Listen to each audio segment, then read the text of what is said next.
Welcome everybody to another Voltz community call and AMA.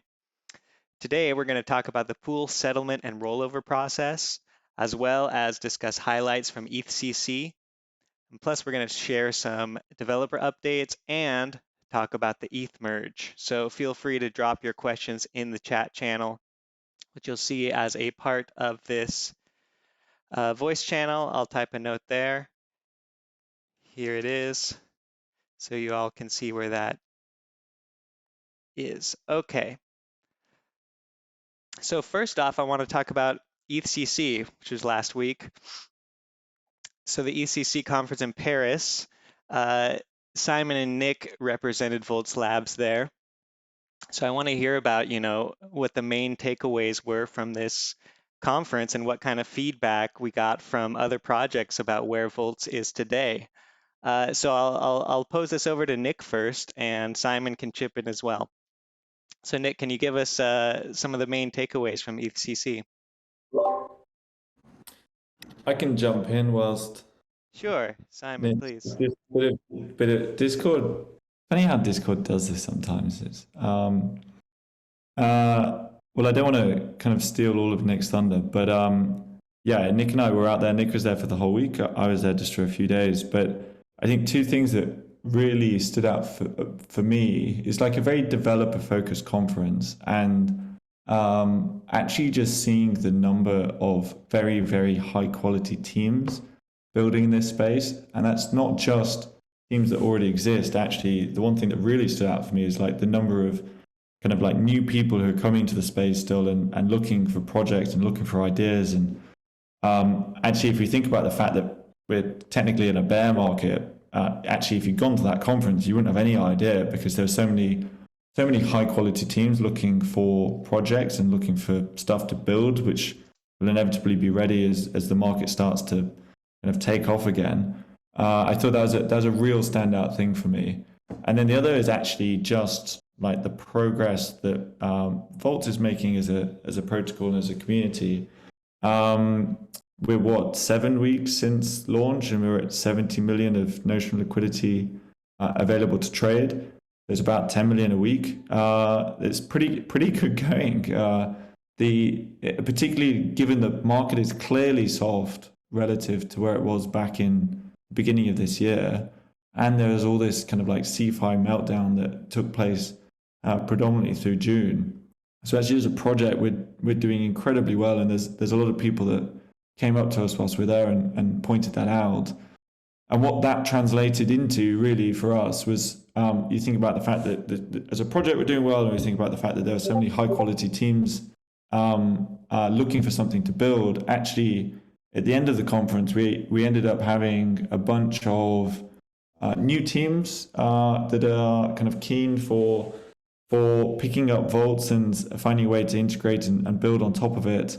So there's been a whole load of conversations that Nick and I have had, and other people in the Voltz Labs team through this week with these developers and project teams to figure out how they can integrate Voltz. And that's, for us, like we want to, and we expect to be a protocol that unlocks a whole load of new projects and opportunities for people. So to see that actually taking place through the course of the week was pretty exciting. Yeah, I don't know if yeah, Nick's for back. sure. I think we've worked out the Discord bug with Nick. Are you able to hop on, Nick? We love Discord. It is so fun. I guess not. I see he's unmuted now, but we're not hearing from him. So, any other notes you wanted to chip in there, Well, Simon? I don't know. Because Nick can't talk, I can talk about Nick's attempt at roller skating around Paris. But that's maybe a bit unfair on him, given he's unable to talk about it. There's just loads of stuff. I think for anybody here who's not gone to a conference, it's always great to go, and you obviously spend so much time speaking to people over Discord, just seeing avatars, all that type of stuff. Actually to meet people and get to know those teams, get to know other projects, it's always a lot of fun, and it fills you with bullishness for the future, for sure. But yeah, no, beyond what I've already said, I think I think they're the main points.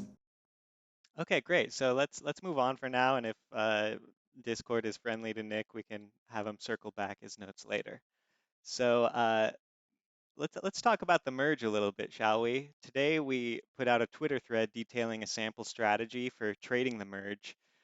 So Simon, can you give us a basic overview of what this strategy laid out and touch upon how the latest news around the merge may play into it? Yeah, so I think we covered this on the last Discord call as well around how you can use Voltz to trade the merge and the fact that basically the staking rates are expected to increase post merge. So by effectively being a variable taker, so you're going long kind of variable staking rates, and by doing that with leverage, that means that you are essentially getting levered exposure to an event that is expected to happen, right? Post merge, you are expecting staking rates to increase. And basically, what we did in the thread that we put out earlier today is we just explained and sourced like that idea. So actually, it's the kind of Ethereum on the Ethereum org website. They talk about a whole bunch of misconceptions and have a bunch of FAQs around the merge. And they themselves say that post-merge staking rates should increase to about 7%. Well, on Voltz at the moment, you can sell a fixed rate on the STETH pool for about 3.6%. So you're expecting roughly like a doubling in the rate. So if you kind of do that trade where you're a variable taker, so you're selling the fixed rate and you're buying the variable with leverage, then we basically laid out that how by the end of the term you could expect to have created around 140% APY. Obviously, we carry out that with the fact that it's not financial advice, everyone should do their own research. But nevertheless, there aren't many ways to kind of really trade the merge other than hoping it translates into an uptick in the price of ETH. At which point, if you're just buying ETH, you're exposed to a whole bunch of other variables. If you're really wanting to put on a sophisticated trade around the merge, then looking to trade rates is one of the best ways of doing it. Great, fantastic. And now we've heard recently, Twitter has kind of been ablaze about this date, which has been mentioned. What's the latest kind of news around the merge, which you think has, informed this strategy? Well, September 19th is the one that's being shared quite widely. Uh, like who knows? Hopefully, it does happen on that day. I think there's a lot as we start to get a lot closer to it. There's obviously a lot less uncertainty around the things that could go wrong versus say if you're a year out. So it's certainly coming soon, and hopefully that date is the right date and it ends up happening then. And if it does, then obviously that translates into pretty significant uptick in the rates of return that you'll get on STETH and RETH. Yeah, and maybe it's worth reminding people that the Voltz STETH and RETH pools are open until the end of the year. So a merge this year is exciting for those pools. Um, so with all the Yeah, yeah, if you want to jump in on that point.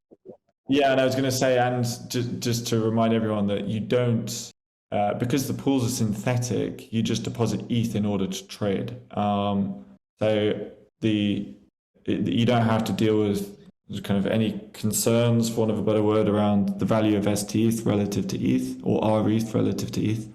But instead, you just deposit ETH, and that enables you to synthetically trade those rates of return. Great. And with all this hype, are you seeing any kind of misconceptions about the merge that maybe are worth addressing here? Not really, but there was one which kind of I'd seen before, but on Twitter. But then when I was digging into kind of all of the FAQs, that like basically that we shared kind of on that tweet, there was one which was talking about the fact that staked ETH is a big misconception. Everybody thinks that staked ETH is suddenly going to be redeemable or ETH post merge, but actually it won't be redeemable for 6 to 12 months post merge, which again, coming back to the point around the fact that you only deposit ETH into the pools on Voltz in order to trade, meaning you don't have to worry about the price of STETH relative to ETH or RETH relative to ETH.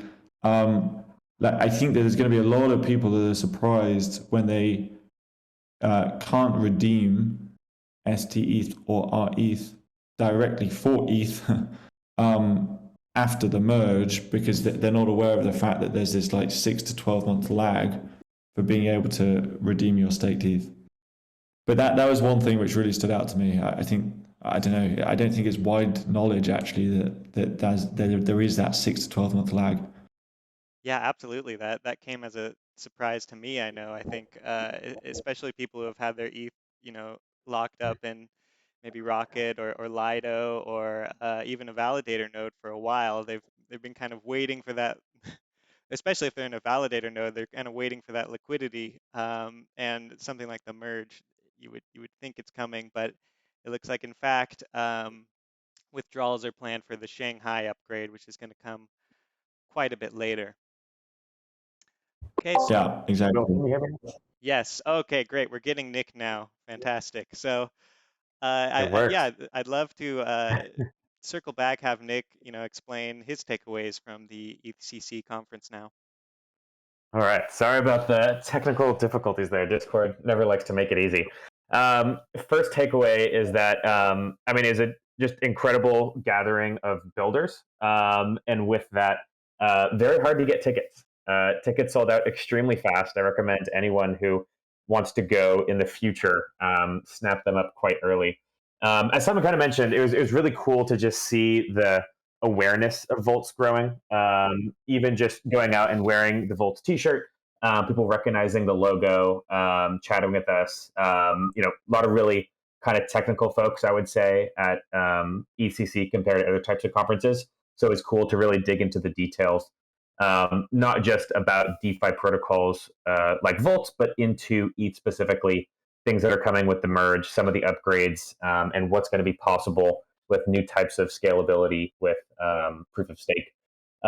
There's definitely a lot of great conversations we had with protocol teams, with funds, with builders. Maybe some kind of highlights were, I think, talking to teams like Contango. They're building a DEX for perps with expirable futures. So pretty sophisticated innovations in the derivative space. They gave a really great talk about different fixed income implementations in DeFi, with Voltz being one of them, and really highlighting how the capital efficiency of Voltz, really unlocks a lot of value in use cases. Another really great conversation was with Mello. They're a team that's building automated DeFi strategies. So you can kind of plug and play with different DeFi protocols, match together different strategies. They gave a particularly good talk on Uniswap LP math.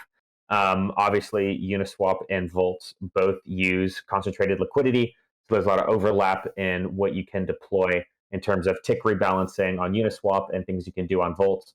Also chatted and gave a little overview of Voltz at that talk. And then last one I'll highlight was just cool to hear from a VC firm called Variant, who people may be familiar with. They just announced earlier today that they raised a $450 million new fund. So cool to see, despite all the headlines and some of the, doom and gloom some people are pushing, it's cool to see that there really is still institutional appetite for crypto, and that people, are kind of bearing down, but still backing entrepreneurs who are going to kind of build through this cycle and come out better on the other end. So overall, a lot of enthusiasm about Voltz, a lot of enthusiasm about the whole space, and people just kind of recognizing there's a really good time to build right now.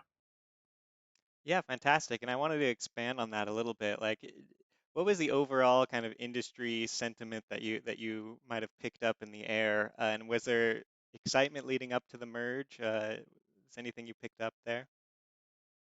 Yeah, I think just a lot of speculation on when it's actually going to happen is very nice. As Simon said, expecting it to happen on my birthday on September 19th. I'm Oh, sure they wow. planned that just for me.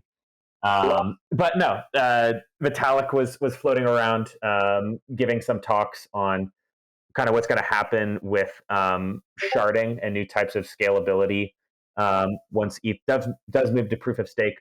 So I mean, there's just a ton of excitement on like really deep technical topics that I think you don't get some other conferences. So it's cool that there's that many sharp builders in one space.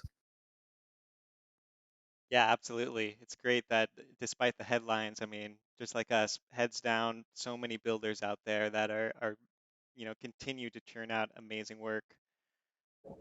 Yeah, I think now is a great time to be building. And I think that was one of the big takeaways from like just from talking to other people and just from the conference in general is the people who are building now are the people who I guess on one hand what's great about building in a bear market is that you don't have all of the noise associated with a bull market, so you know that what you're building is actually providing long-term value. But on the other hand, it's actually also that you are almost afforded a little bit more time just to build to the point that you are kind of confident that you've got what you're building right. Um, other teams in the space have more time to help you out and that type of thing. So that kind of as a big overarching takeaway, it was really that now's a great time to build, and I think that's why we're starting to see, and we want this to continue to happen, but we're starting to see more and more teams pick Voltz up and kind of either figure out what new products can be built on top of it, or figure out how to integrate it into what they're already building.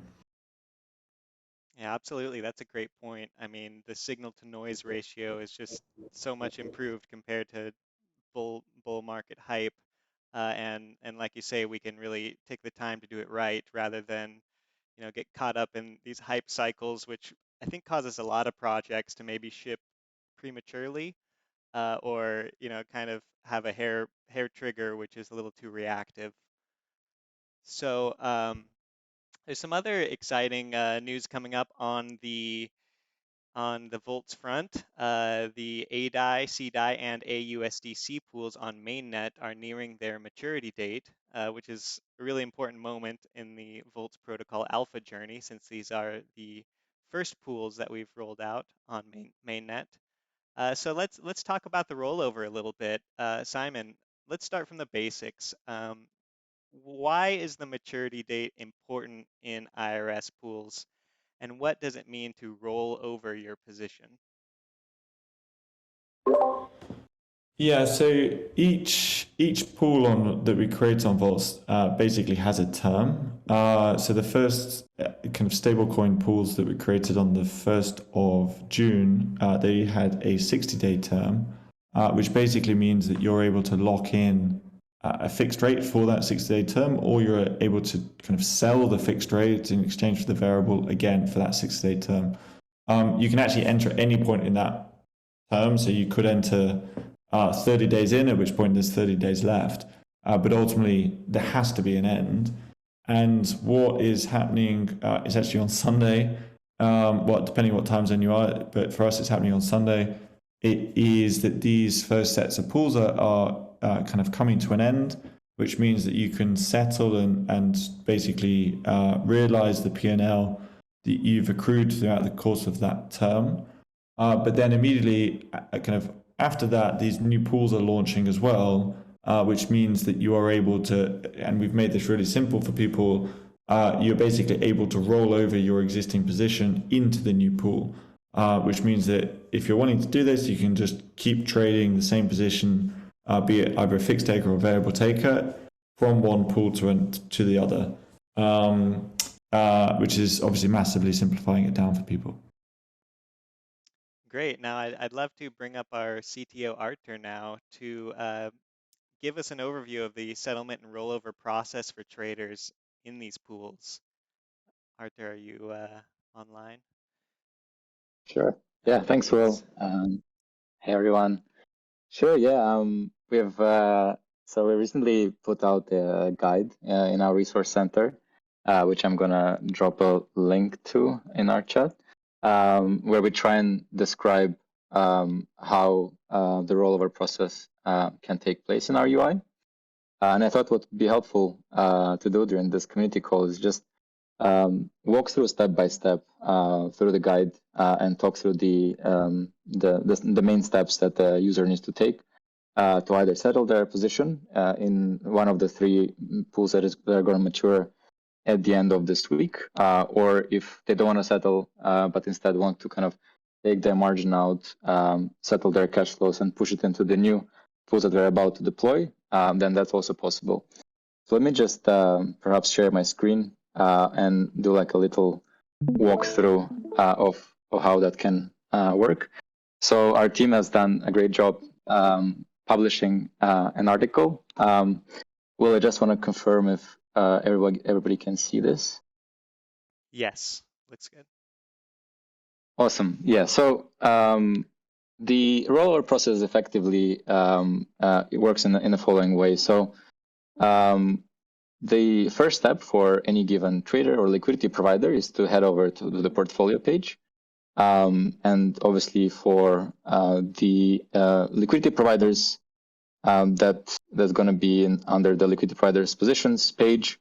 And for the traders, that's going to be under the traders portfolio page. Right now, the settle and rollover buttons are not live, but they will be live as soon as the pools approach maturity. It's going to be 31st of July. So if we go back to our guide, we can see that at the top right corner of a given position, you have a settle button, and you also have a rollover button.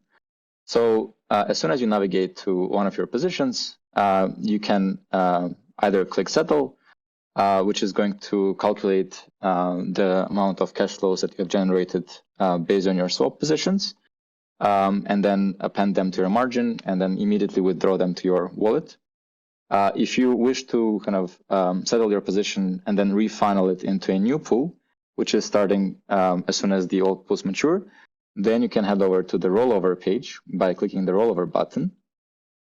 As soon as you do this, you'll be kind of presented with a swap form, which looks the same, kind of very similar to how a normal swap form looks, with the difference that at the left upper corner of the screen, you'll see your position that's about to be settled. So you have its notional amount, the leverage you have taken, the health factor, the current margin, the cash flow that you have accrued by entering into either a VT or an FT position, and your rollover balance, which is effectively the sum of your margin plus the cash flow that your position has generated.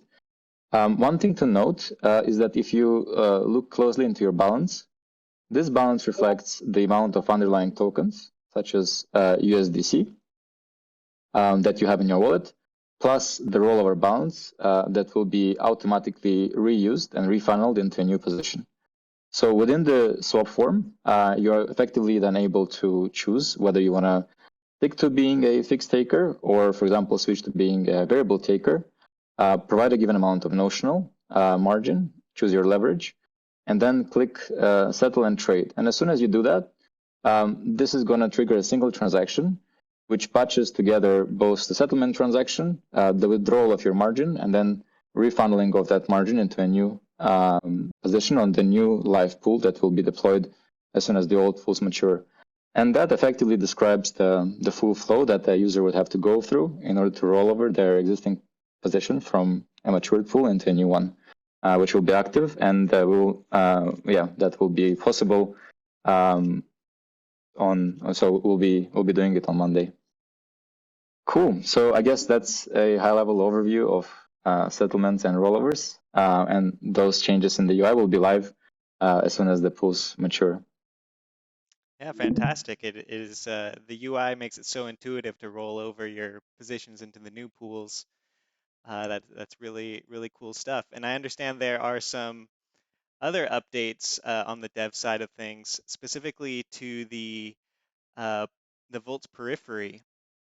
So I'd love to have Arthur and maybe Costin as well chime in on, first of all, reminding us what the Voltz Periphery is and the function it serves within the ecosystem, and then kind of dive into the updates that have recently been pushed out.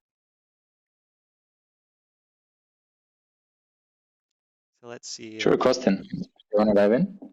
Sure. Yeah. Thank you for the introduction.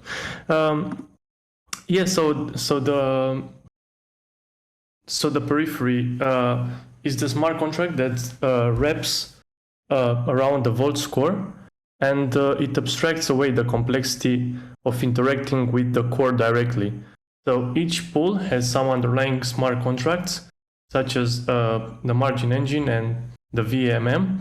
And instead of the users interacting directly with the margin engines and the VMMs of these pools, you can interact with the Periphery, and the Periphery knows what to interact with. And the Periphery is an integration approved by the factory of the Voltz protocol, and it essentially acts as a router for all existing pools. So in this way, it diminishes the number of approvals the users need to do. And here we can take the example of our current pools, A die and C die. They have the same underlying token, die. So if you were to interact with the margin engines directly, you need to approve margin engine of A die to use die from your wallet, and for C die as well. But you can just approve the Periphery to interact with your die, and the Periphery approves margin engines as its own. So in the ideal case, you just approve the Periphery to use your die just once. Along with this routing, it also has some composed functions. So we try to keep our core with some separate functions, such as margin updates, margin deposits, and margin withdrawals, swaps, mints, and so on. But maybe you want to deposit some margin and trade, for example.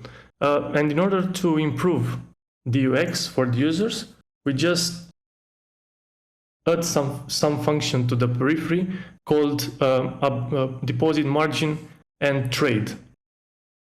So instead of doing 2 transactions, you just do once. And a more complex example, as we just talked about rollovers, is settle your previous position on the previous pool and mint on the next pool, or swap on the next pool. I mean, just keep your just roll your position from the previous pool to the next one. But under the hood, there are actually 2 transactions: settle on the previous pool and do the operation on the next one. But the Periphery just abstracts these 2 functions into one, and it just asks you for one confirmation for one transaction. Right. Awesome. Thank you, Kostin. I guess just to add to that a bit, the kind of the main motivation behind the development of our Periphery is that we really wanted to keep our core unchanged. So all the VMM and margin engine logic that we have been working tirelessly on is kind of rock solid, we believe. And whenever we are thinking of introducing kind of new features and extra logic that serves to improve the UX of our end users, we try and push that as much as possible out of the core and into our Periphery. So it's kind of as Kostin has described. By doing that, we're able to effectively bundle multiple different transactions into a single function, meaning that as a user, you just need to sign a single transaction, and then behind the scenes, that transaction might actually trigger a range of different calls to various different contracts, be it the margin engine, be it the VMM, be it the settlement function, all within one flow. And we believe that it actually helps improve the user experience and just make the interaction with the UI more straightforward. And that actually also means that if there are kind of other protocols that would like to integrate with us, it also makes their life easier because they just need to interact with the periphery and let the periphery handle all of the kind of other kind of behind the scene work that happens in our core. Additionally, there are some functionalities such as margin caps that we have in our alpha phase that are introduced for liquidity providers. That sort of logic is also sitting under the periphery in order to make the core as robust and lean as possible. So that's effectively kind of like an overview of our periphery. Great. Yeah, it's easy to see, why this is so important ultimately to the user experience, but also for developers that want to connect and build on Voltz.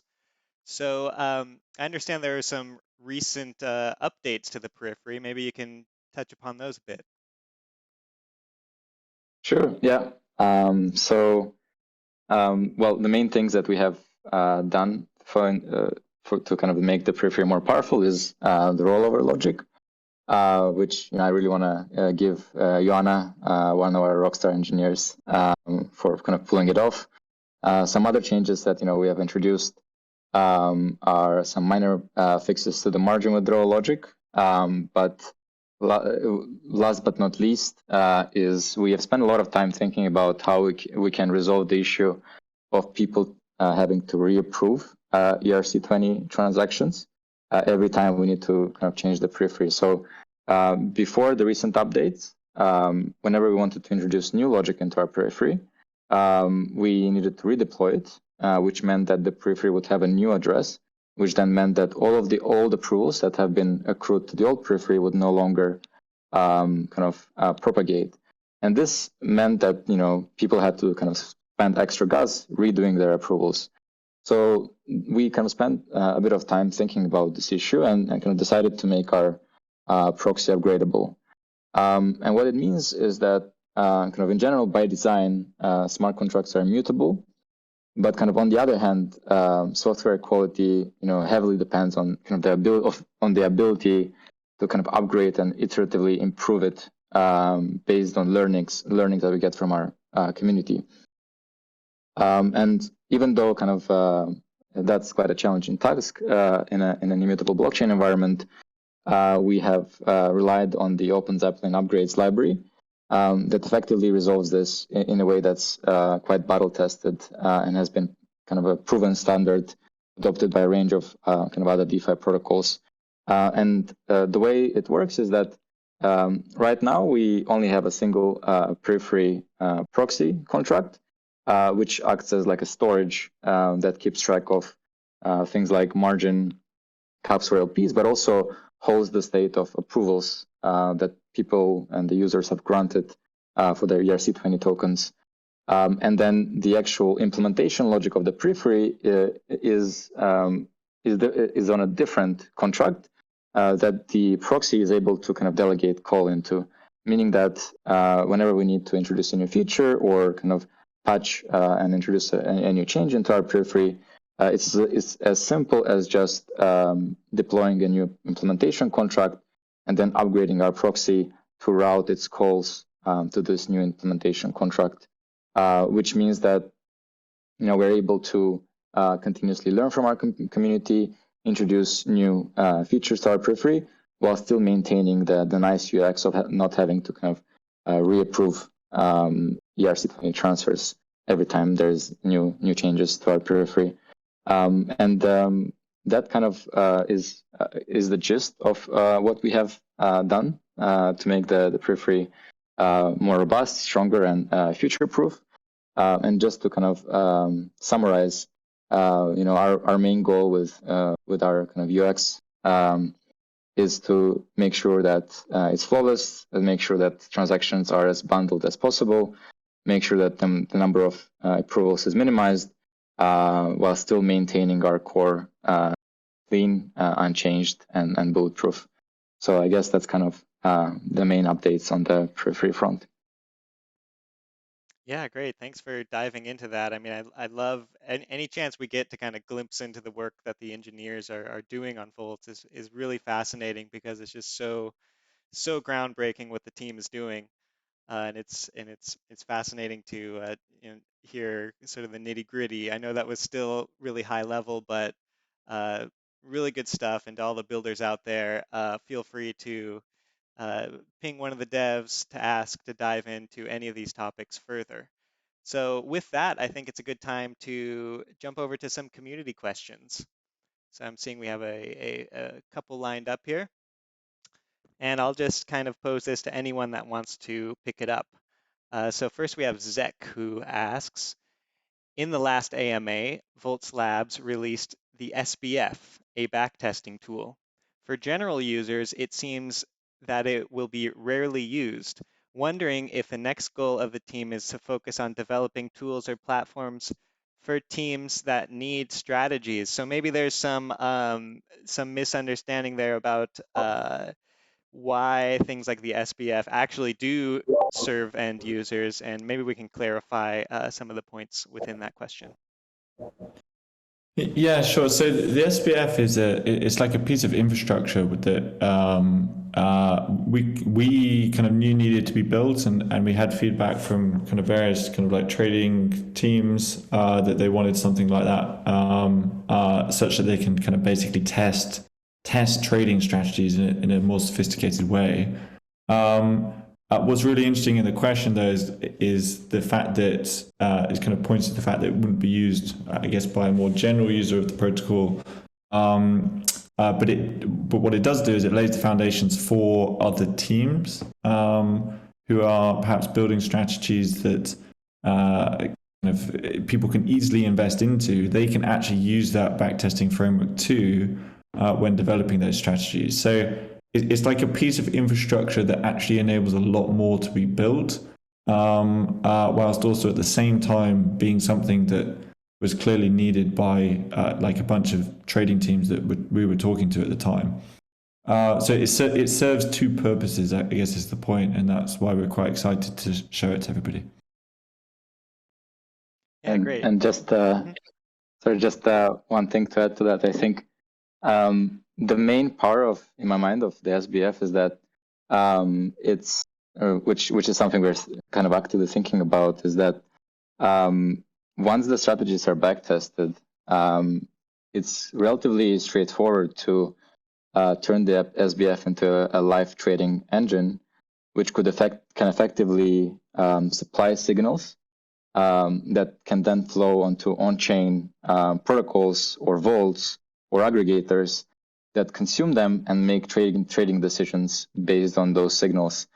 And then the vault developers can kind of try and like abstract away all of that complexity for more retail users who don't want to dive into all of that complexity, to just jump in and basically use this alpha to execute on this more sophisticated strategies that come out of the research that's done using the SBF. And we feel like the main part of the SBF is that it acts as a breeding ground for sophisticated strategies to emerge and then become accessible to people who don't necessarily want to kind of dive into the intricacies of its implementation. Great. So now there's a way to test strategies rather than just going out and having to spend the money trying it in like a real world environment. You can go and test it on the SBF before rolling it out. So you can see why that would be so valuable to teams and ultimately to individual traders. As long as there's no other notes on that, we can move on to the next question. I'm going to try to pronounce my good friend's name here. Bai Kai Shui says, I would like to know about what other derivatives based on Voltz fixed rates are possible to achieve. Are we considering statistics on who has used Voltz to achieve profitability? How did they operate? So I think there's a lot to explore in there. Simon, you want to take a first chip at it? Yeah, it's great. Well, there's a few questions actually, but the first one in particular, I guess, is one we spend a lot of time thinking about in the Voltz Labs team. And I guess the high level there is that the protocol is deliberately generalizable such that it could support a wide variety of different markets.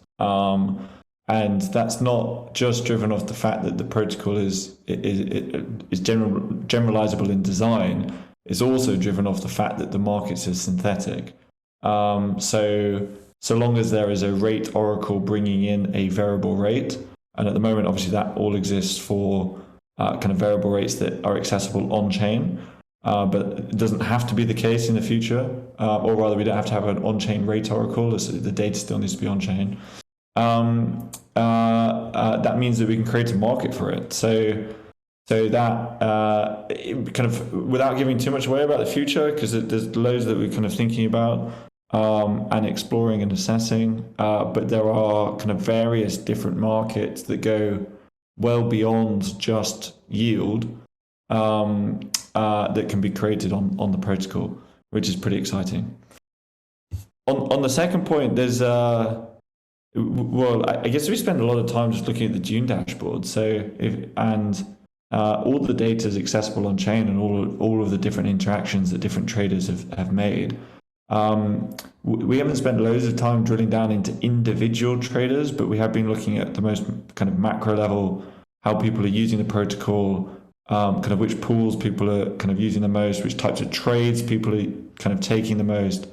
But yeah, if someone were to do kind of more detailed analysis and work out who the most profitable trades, that would certainly be something which would be pretty interesting for the whole community. Yeah, definitely. That's one. Yeah, go ahead, Arthur. Sure. Yeah, I was just thinking that one big superpower of interest rate swaps is that of the back of interest rate swap markets, we should be able to kind of bootstrap a yield curve. Which, if we look at traditional markets, the majority of fixed income instruments are based on yield curve data to kind of perform, discounting of future cash flows, to introduce alternative, more exotic derivative products such as swaptions, which act similar to interest rate swaps, but instead of actually forcing users to settle their cash flows, they give them an option to effectively swap their variable and fixed rates. That's just like the tip of the iceberg of what can be enabled once a kind of a market driven yield curve is built in an on-chain environment. And there are interesting markets that like we have seen that have been suggested by some of our community members. I think there was one idea of potentially building a market on top of gas costs, which sounded like something very interesting and something that theoretically is possible, given the synthetic nature of the protocol. I think there isn't really a limit to kind of what can be built off the back of this infrastructure. Yeah, that's one of the things that I really love about Voltz protocol in general is just if you're passionate about Voltz, if you see the opportunity, there are so many ways to build on it, and there's so many ways to develop trading strategies. I mean, it really just empowers you to kind of explore new heights in DeFi. So we do have a few questions. If everyone can stay on for a few extra minutes, I think there's some good questions. But if you have to run, just let me know, no problem. First of all, I think I can handle this one. What's the utility of the Voltz NFT collection? I will just say soon to that. Soon, sir. Very soon. We'll release more of that. Obviously, we used them in snapshot votes before. But we'll be working on more ways to develop utility and even come up with other ways to stay connected and to build together. So now here's another question from Ye or Yi. Will interest rate swap pools with different lengths of maturity ready to go live in parallel? Will they be ready to go live in parallel in the future?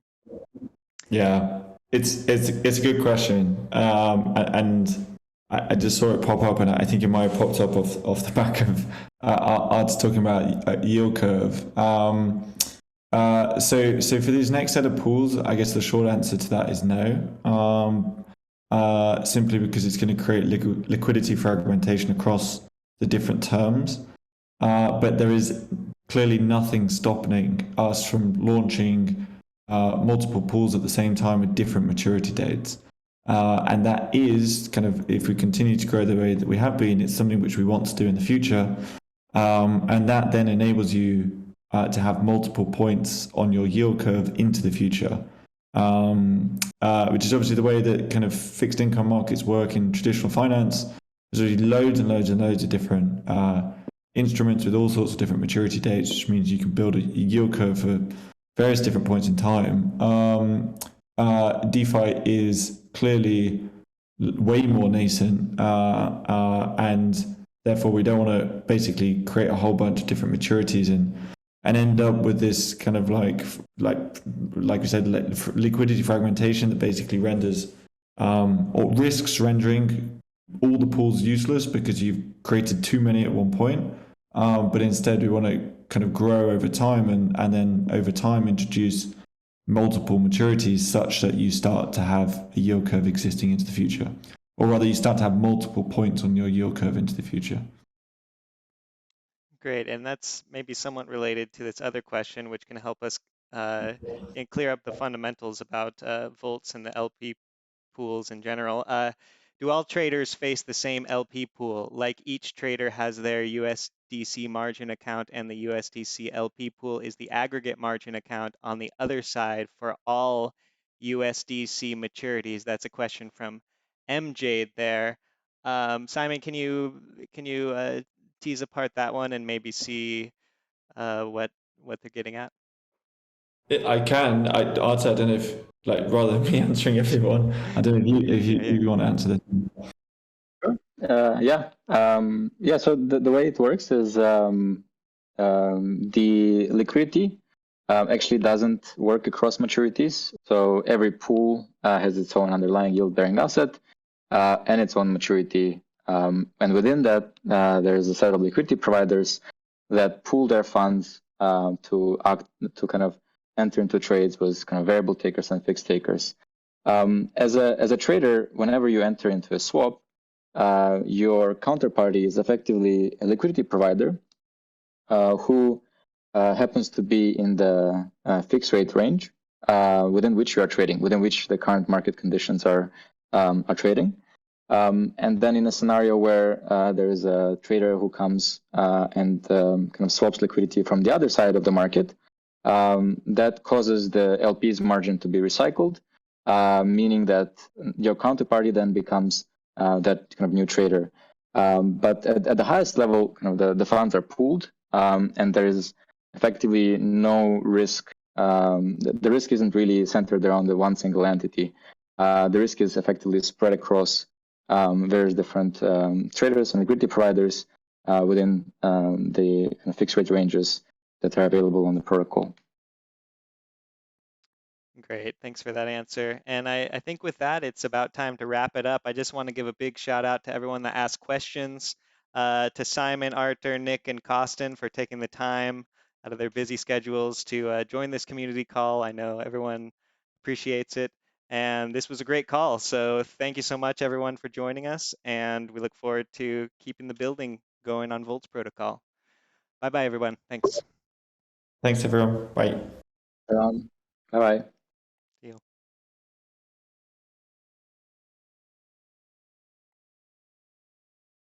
you.